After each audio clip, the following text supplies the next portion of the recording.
Welcome back to Character Select, where it is just old man video game theater all up ends. Damn it, Billy! Back in my day, we had 2 buttons and we had to fight for them. 2 buttons and a D-pad. And we were happy for it, damn it! To be fair, Atari had the joystick, though, so... Well, Pong had knobs. Pong did. Well, at least it's not as bad as, what was it, the PGP or whatever? When they had Space War on? Oh, you're talking way back. You're talking... The first video game was Space War on the PGP, which was made by a bunch of nerds in a computer lab in the late 60s because they were bored with doing math. Apparently they didn't have enough math to satisfy them. Anyway, before we ended the last episode, you were talking about the interesting thing about E.T. for the Atari. Oh, right. So, when E.T. was released, or commissioned to be released, they only gave the guy, like, a month to build it or something. So, he didn't get to, like, play test it or anything like that, so he had to just throw it out the door with whatever it was. And it was a horrible game because of that. Terrible. Okay, so if you can find a ROM of E.T., you need to play it to see exactly how you can fuck up a game. You could actually probably buy one of the cartridges now, because they recently unearthed all of them from that landfill that they were actually buried in, and that's not just an urban legend. They actually were going to bury all of the fucking blocks. Fucking bullshit. But they were actually in there. They recently unearthed them all. I'm gonna fucking die again. I can't get out of here. This is like that one level in Castlevania 3. And I'm stuck. I literally have... I could've used the jump spell. Damn it! How are you getting out of here? I'm not. I'm dying. Yeah. Anyways, so basically, this guy, took the ROM, he basically, like, reverse engineered the source code for, E.T. on the Atari. It's not that complex a game. Right. And he basically fixed all the bugs that were present in that game. And it actually made it playable. He actually made it into a game that was not, like, horrifically obtuse in how you play it. Well, the problem with E.T. wasn't that it was horrifically obtuse, it's that the goals were poorly defined, and nothing about the game told you what the game was about. Well, that's one of the things, and they didn't tell you why. That's one of the things he fixed. Like, originally, how you would move around, like, the world was actually based on a cube. So there was, like, 6 maps, and you would go, like, north, and you'd rotate to 1. You go east, and you'd rotate to the, whatever. You'd go around the cube or whatever. And kids, when they were playing that, they couldn't really wrap their head around that. Honest story, here's how old I am. I remember actually playing E.T. on the Atari. Mm-hmm. So, I was one of those unfortunate kids who happened to live in that era and suffered greatly. But I remember playing it, and I was being like, "This game is awesome, man! I love E.T. I love games." And then for like 5 minutes, and then being like, "I have no idea what I'm supposed to do." And as a 6-year-old kid, I knew that was terrible. Well, that was another issue with the game, because it had like this really long manual apparently that tells you how to play the game and what you need to do in it. Oh shit! Fuck! Fucking Iron Knuckles. Alright, we're gonna fast forward again. Whee! Jim, hit it.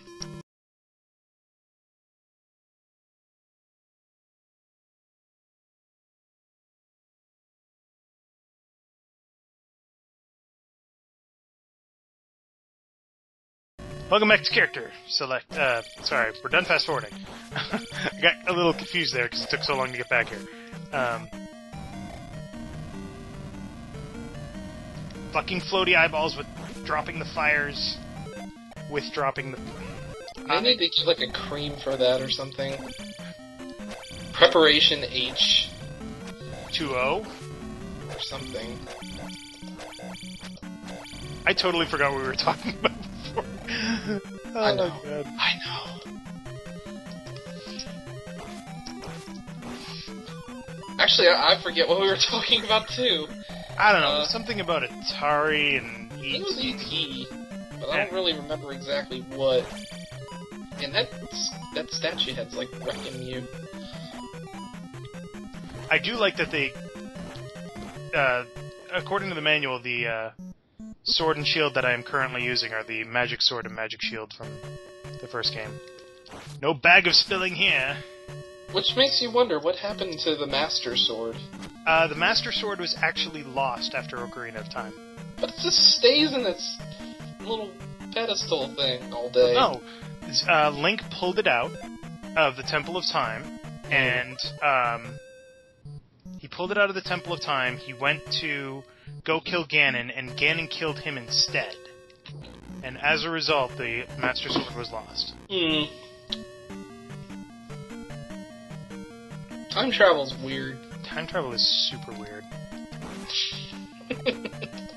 This is basically, if you completely fail at Ocarina of Time, this is the adventure that results. Right. Oh shit, Well, fuck that up. Damn it. Didn't even need that.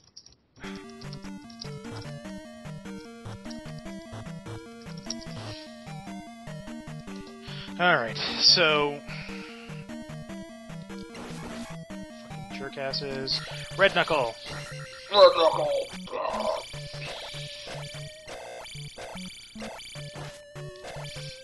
These guys are the second hardest enemies in the game.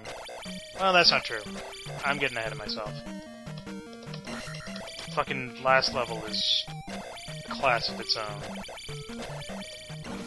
There we go.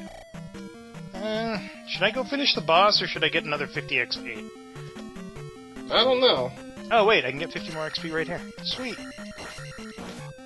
If I don't get 3 XP before... Oh, I gotta go back. Son of a bitch. Fuck your keys. Yeah, we were talking about old games. I remember that much.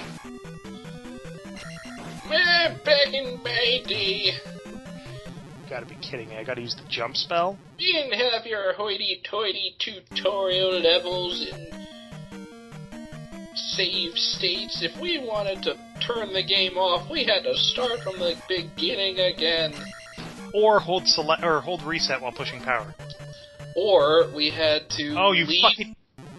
I swear to God, I'm going to murder something.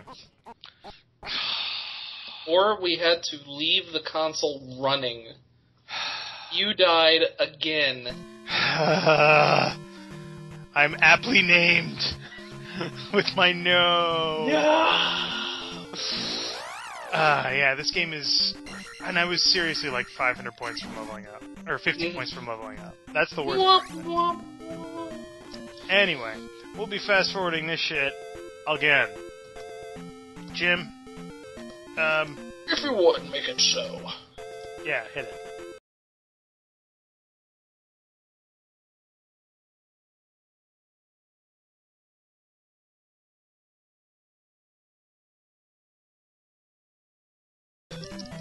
Welcome back to Character Select, where I'm not going down that elevator because that leads to the boss's room. We need to get the key first.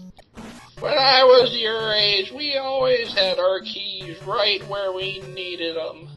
Yeah, sorry, off camera we got into this thing about, being old fogies who are remembering games from the 80s. Well, we've been doing that this entire series. It's true. But... We only got man, the get through his hammer shit. I'm trying. This shit's annoying. Well, go through when you have your invincibility frames. Ah, there's no red potion in that skeleton statue. Wow.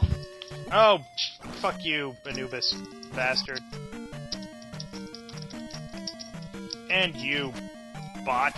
No, they're called bots. That's what they're called. The little blue slime things are bots. So, obviously, they know exactly where to aim to hit you, even though you just moved in mid while they were firing. No. Fuck your hammers. Now, I wonder if they just copied the code from the Hammer Brothers from Super Mario. That's a good question, because this was... yeah, because, well, Mario is... Shigeru Miyamoto did he do Zelda as well? Yeah, he's the creator of Zelda too. Not Zelda 2, but Zelda as well. Right. If I recall I the anecdotal story, he based Zelda on his experiences exploring caves as a child or something. I did hear about that. So yeah, he created Zelda, he created Mario. I don't think he did Kirby. And he didn't do Kirby was HAL Laboratories. He ended up creating the character design for Kirby. Did he? I think so. I don't know. No, sorry, it was a placeholder, but they kept it. I think he ended up coming up with the name though, or settling the debate about the name, I should say, because they didn't know what to call him. But yeah, so oh god, you fucking son of a bitch! I will murder you in your sleep. So go to sleep so I can kill you easier. Do you think he puts his shield down when he sleeps? If he does, I can stab him in the face. Alright, so we're at the boss, so next time on Character Select. Floaty Head Dude. Floaty Head Dude. It makes sense, you'll see.